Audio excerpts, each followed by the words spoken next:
বিভিন্ন স্থানত গলে ছাত্ৰ ছাত্ৰীসকলে এডিআৰইৰ পৰীক্ষাসমূহ কেতিয়াও অনুষ্ঠিত হ'ব সেই বিষয়েও মোক প্ৰশ্ন কৰে। আজি আমি সেই বিষয়েও এখন বৈঠক কৰিছিলোঁ। এডিআৰইৰ আসাম ডিৰেক্ট ৰিক্ৰুটমেণ্ট এক্সামিনেশ্যন, যাক আমি চমুকৈ এডিআৰই বুলি কওঁ, এডিআৰইৰ গ্ৰেড 3 পোষ্টসমূহৰ পৰীক্ষা 15, 22 আৰু 29 ছেপ্টেম্বৰত অনুষ্ঠিত হ'ব। মই আকৌ এবাৰ কৈছোঁ যে গ্ৰেড 3 পোষ্টসমূহৰ বাবে ইণ্টাৰভিউ 15, 22 আৰু 29 ছেপ্টেম্বৰত অনুষ্ঠিত হ'ব। এই পৰীক্ষা এইবাৰ লোকসেৱা আয়োগে পতা পৰীক্ষাৰ আৰ্হিত হ'ব।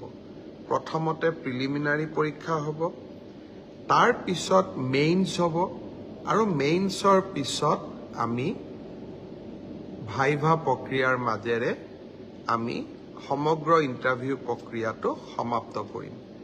প্ৰিলিমছ এক্সাম তৃতীয় শ্ৰেণীৰ পদসমূহৰ বাবে 15, 22 আৰু 29 ছেপ্টেম্বৰত অনুষ্ঠিত হ'ব। আজি আমি জুলাই মাহত আছোঁ। মই আশা কৰিম যে আমাৰ শিক্ষাৰ্থীসকলে, চাকৰি প্ৰাৰ্থীসকলে যাতে পঢ়া শুনা আৰম্ভ কৰে।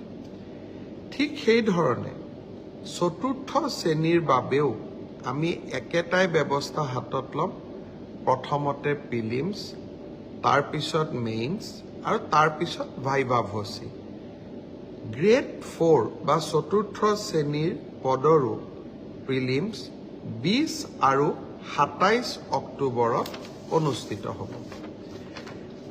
আমাৰ গ্ৰেড 3ত প্ৰায় 7,500 পোষ্ট আছে আৰু গ্ৰেড 4ত প্ৰায় 4,500 বা আৰু অলপ 100-200 বেছি, ইমানখিনি আমাৰ পোষ্ট খালী হৈ আছে।